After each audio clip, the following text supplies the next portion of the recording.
Assalamualaikum warahmatullahi wabarakatuh. A'udzu billahi minasyaitonir rajim. Bismillahirrahmanirrahim. Innal hamdalillah nahmaduhu wa nasta'inuhu wa nastaghfiruh wa na'udzu billahi min syururi anfusina wa min sayyiati a'malina. May yahdihillahu fala mudhillalah wa may yudlil fala hadiyalah. Asyhadu an la ilaha illallah wahdahu la syarikalah wa asyhadu anna Muhammadan abduhu wa rasuluh. La nabiyya wa la rasula ba'dah. Allahumma salli wa sallim wa barik ala nabiyyina Muhammad wa ala alihi wa ashabihi wa man tabi'ahum bi ihsanin ila yaumiddin. Qala Allah Ta'ala fi kitabihil karim, a'udzu billahi minasyaitonir rajim. Bismillahirrahmanirrahim. Ya ayyuhalladzina amanu taqullaha haqqa tuqatih wa la tamutunna illa wa antum muslimun. Amma ba'd. Saudaraku kaum muslimin yang dirahmati Allah Subhanahu wa taala, alhamdulillahirabbil alamin. Marilah senantiasa kita bersyukur kepada Allah Subhanahu wa taala atas segala nikmat dan karunia yang dilimpahkan kepada kita, sehingga sampai dengan saat ini kita masih diberi sehat lahir dan batin. Kita juga masih diberi kesempatan untuk senantiasa menambah ketaatan kita dan ketakwaan kita kepada Allah Subhanahu wa taala. Shalawat dan salam semoga dilimpahkan kepada Nabi kita Muhammad sallallahu alaihi wasallam, kepada keluarganya, para sahabatnya serta para pengikutnya. Saudaraku kaum muslimin yang dirahmati Allah Subhanahu wa taala, dalam kehidupan kita sehari-hari, kita sering sekali bersilaturahim kepada saudara-saudara kita, atau sebaliknya kita menerima tamu dari saudara-saudara kita yang datang ke rumah kita. Ini sudah menjadi kebiasaan, sudah menjadi adat di masing-masing kita. Nah, pada kesempatan kali ini saya ingin menyampaikan salah satu adab etika yang diajarkan oleh Islam kepada kita pada saat kita menerima tamu. Yakni kita menjadi tuan rumah, kemudian ada saudara-saudara kita yang datang ke tempat kita, mungkin dari teman kita, handetolan kita, ataupun siapapun yang datang kepada kita bertamu di rumah kita. Nah, bagaimana sikap kita, adab kita selaku seorang muslim menghadapi para tamu yang ada dan datang ke rumah kita? Saudaraku kaum muslimin yang dirahmati Allah Subhanahu wa taala, yang pertama hendaklah senantiasa kita menerima tamu dengan hati yang ikhlas kepada Allah Subhanahu wa taala. Kita tidak tahu tamu yang datang kepada kita apakah mereka memang tamu yang berniat baik atau tidak. Tetapi terlepas dari semua itu, maksud dari tujuan tamunya datang kepada kita, kita harus menjadikan mereka adalah orang-orang yang kita hormati, yang kita hargai. Dan dalam rangka menghormati, menghargai kedatangan mereka, maka hendaklah kita ikhlas kepada Allah Subhanahu wa taala, mencari keridhaan Allah saja. Yang dengan begitu insya Allah ini menjadi bagian dari amal ibadah kita kepada Allah Subhanahu wa taala. Yang kedua, bahwa pada saat kita menerima tamu, diharapkan kita untuk menunjukkan wajah yang berseri-seri, wajah yang kalau dalam bahasa Jawa sumringah,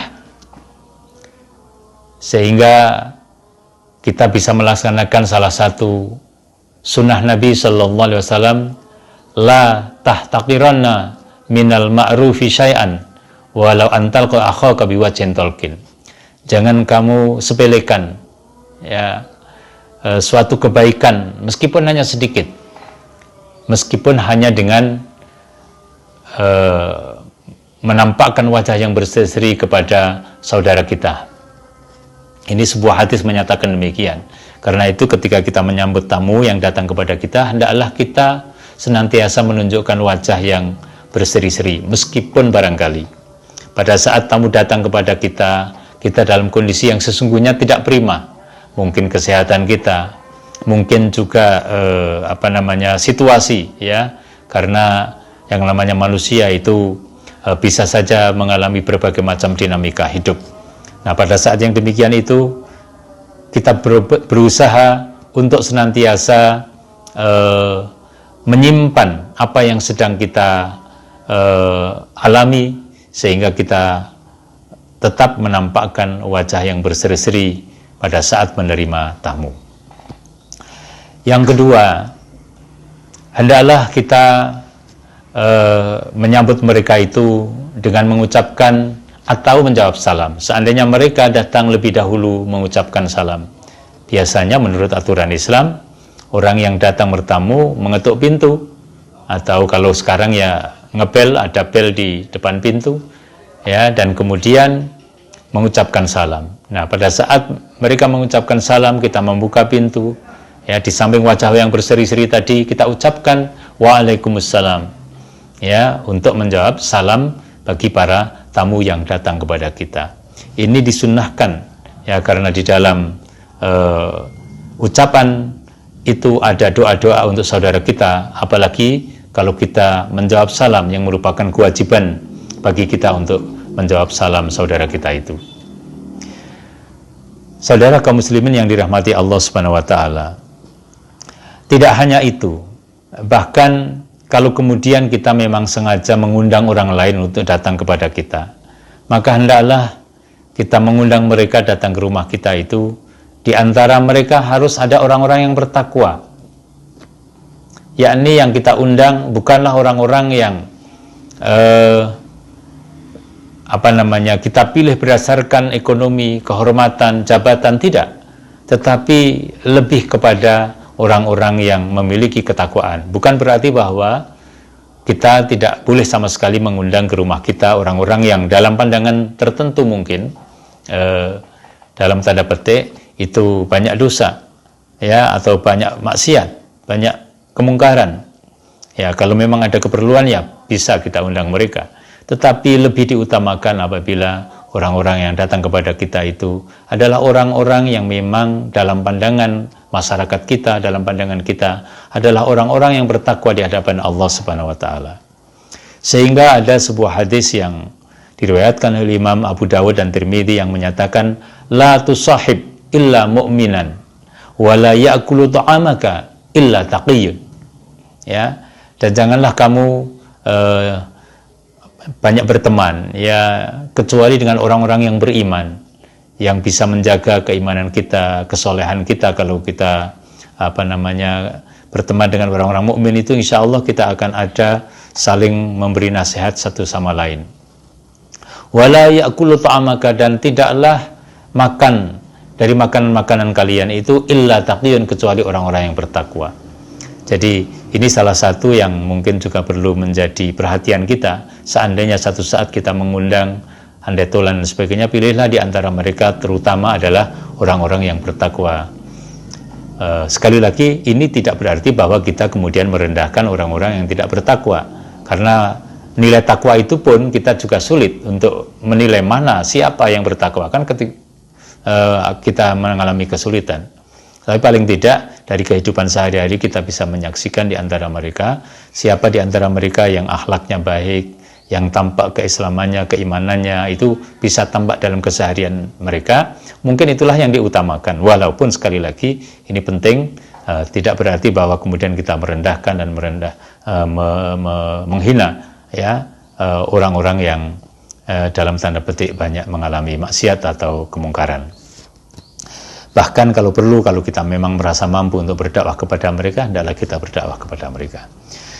Kemudian yang berikutnya, yakni bahwa kita di antara yang kita undang itu tidak hanya orang-orang yang punya jabatan, punya kekayaan, karena Rasul memperingatkan kepada kita, ya, syarrut ta'ami ta'amul walimah yud'a lahal aghniya yutrakul fuqara. Jadi seburuk-buruk makanan adalah makanan yang diberikan pada saat walimah. Yang diundang di dalam walimah itu adalah orang-orang yang kaya saja, dan ditinggalkan orang-orang yang fuqara, yakni orang-orang fakir. Ini hadis diriwayatkan oleh Imam Bukhari dan Muslim. Tentu yang demikian tidak kita jalani. Mudah-mudahan kita tidak membedakan antara kaya miskin, ya. Kalau membedakan akhlak itu karena memang supaya kita ini tidak mudah terbawa oleh hal-hal yang tidak baik. Kemudian yang berikutnya, ketika tamu datang, hendaklah kita mengucapkan selamat datang kepada mereka. Jadi ini juga sesuatu yang diajarkan di dalam Islam, ya, mengucapkan selamat datang kepada tamu yang datang kepada kita. Seperti dicontohkan oleh Nabi kita Muhammad sallallahu alaihi wasallam ketika menyambut utusan Qais. Beliau menyatakan terhadap kedatangan para tamu itu, marhaban bil wafdil ladina ja'u ghairu khazaya wala nadama. Selamat datang kepada para utusan yang datang tanpa rasa sedih, tanpa penyesalan. Jadi kita sambut mereka dengan ucapan marhaban, selamat datang, yang insya Allah dengan begitu kemudian mereka insya Allah pulang itu tidak ada rasa kesedihan, tidak ada rasa penyesalan karena bertamu kepada kita. Nah, ini salah satu yang diajarkan oleh Nabi kita. Jadi mengucapkan selamat datang kepada para tamu yang datang ke kita. Kemudian ketika kita menghidangkan sebuah makanan, ya hendaklah kita carikan yang terbaik semampu kita. Ya, jangan yang sisa-sisa, ya, tetapi yang terbaik yang kita mampu. Itu yang kita suguhkan untuk tamu-tamu kita. Seperti yang dilakukan oleh Nabi Ibrahim alaihissalam ketika kedatangan tamu, dan tamu itu ternyata menurut sebagian ulama di dalam tafsir adalah para malaikat. Tetapi ketika tamu ini datang, Nabi Ibrahim alaihissalam menghidangkan makanan, ya. Faragha ila ahlihi faja'a bi'idlin samin faqarrabahu ilaihim qala ala ta'kulun. Ini di dalam surat Adz-Dzariyat ayat 26-27. Jadi beliau katakan, ya, ketika para tamunya ini datang kemudian membawakan daging sapi yang gemuk begitu, ya. Dan kemudian faqarrabahu ilaihim, kemudian beliau menyuguhkannya, ya, menyuguhkan, menghidangkan makanan ini kepada para tamunya itu. Qala ala ta'kulun, ya.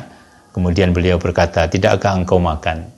Ini satu hal yang perlu kita lakukan pula. Jadi kalau kita ada tamu, hendaklah semampu kita hidangkan makanan yang terbaik yang bisa kita lakukan.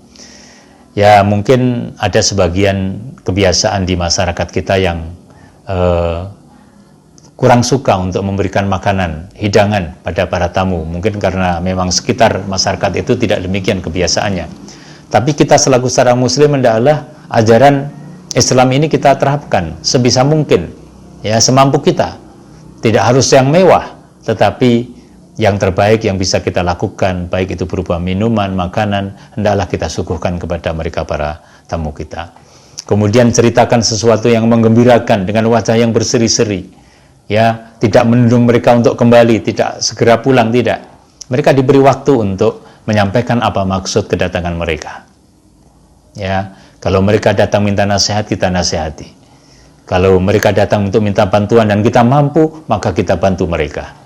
Inilah adab kita pada saat kita menerima tamu. Dan kita kalau kemudian agak banyak tamu itu, maka kita mempersilahkan mereka duduk itu dengan aturan begini. Jadi kalau mereka agak banyak, maka kita pilih yang dipandang agak sepuh, ya, punya kedudukan. Kita persilahkan mereka duduk di sebelah kanan kiri, di sebelah kanan kita, di sebelah kanan kita. Kemudian yang muda-muda, ya, itu ada di sebelah kiri kita. Ini penting untuk kita sampaikan, oleh karena ketika kita mempersilahkan mereka untuk makan, minum dan sebagainya, kita persilahkan yang bagian kanan dulu, yang sepuh dulu, yang punya kedudukan, itu kita persilahkan lebih dahulu untuk melahapi apa yang kita suguhkan kepada mereka. Jadi kita tempatkan mereka yang lebih sepuh, lebih punya kedudukan, itu ada di sebelah kanan kita. Ini adab kita ketika kita menerima tamu, sehingga ajaran Islam itu bisa kita praktekkan dalam kehidupan kita sehari-hari. Demikian pula kita menyatakan di dalam menghadapi mereka, para tamu itu, dengan pernyataan-pernyataan yang baik, ya, dengan cerita-cerita yang baik, dengan cerita-cerita yang indah, membahagiakan bagi mereka, sehingga mereka pulang tidak sedih, ya, seperti hadis yang tadi saya sebutkan. Ada sebuah hadis yang lain yang mungkin juga perlu kita perhatikan, yaitu man lam yarham shaghirana wa yujilla kabirana falaysa minna. Barang siapa, man lam yarham, ya, bukan yurham, man lam yarham, barang siapa yang tidak mengasihi shaghirana, orang-orang yang lebih muda daripada kita, wa yujilla kabirana, dan tidak menghormati orang-orang yang lebih sepuh dari kita, falaysa minna, maka dia bukanlah dari golonganku. Pengertian golonganku di sini bukan berarti kemudian dia keluar dari Islam, tidak, tetapi bahwa ini tidak termasuk bagian dari menjalankan sunnah Nabi Shallallahu Alaihi Wasallam. Maka kalau kita ingin menjalankan sunnah Nabi, hendaklah yang kecil kita kasihi, yang besar kita hormati. Nah, salah satunya tadi dengan ditempatkan yang sebelah kanan kita itu yang lebih sepuh, yang lebih punya kedudukan dan lain sebagainya. Kemudian yang lebih muda-muda itu ada di sebelah kiri kita. Kemudian ketika kita menghidangkan makanan, hendaklah jangan kita ambil kembali makanan itu sebelum mereka selesai menikmati hidangan yang kita suguhkan. Ini diantara adab-adab yang mungkin perlu kita renungkan, kita praktekkan dalam kehidupan kita sehari-hari ketika kita menerima tamu. Dan jangan dibicarakan di dalam pertemuan itu aib orang lain, kecuali memang sedang membahas untuk mencari jalan keluar, atau memang membahas hal-hal yang memang kita akan carikan permasalahan itu untuk kemudian kita carikan solusinya di antara mungkin perselisihan di antara keluarga, sahabat dan sebagainya. Tapi kalau tidak, hendaklah kita tidak membicarakan aib orang lain. Ya, kita juga tidak membicarakan hal-hal yang tidak sesuai dengan Al-Quran. Tidak kita bicarakan pula hal-hal yang tidak sesuai dengan sunnah Nabi Sallallahu Alaihi Wasallam. Demikianlah kurang lebih yang bisa kita sampaikan terkait dengan adab, ya, atau etika pada saat kita menerima tamu. Mudah-mudahan ini bermanfaat dan bisa kita praktekkan sebagai bagian daripada ejawantah kita, manifestasi kita melaksanakan sebagian kecil daripada ajaran Islam. Apabila benar, maka itu datang dari Allah Subhanahu wa taala, dan apabila ada yang keliru, maka itu adalah kebodohan saya semata. Kurang dan lebihnya mohon maaf. Saya akhiri, subhanakallahumma wa bihamdika asyhadu an la ilaha illa anta astaghfiruka wa atubu ilaik. Walhamdulillahirabbil alamin. Assalamualaikum warahmatullahi wabarakatuh.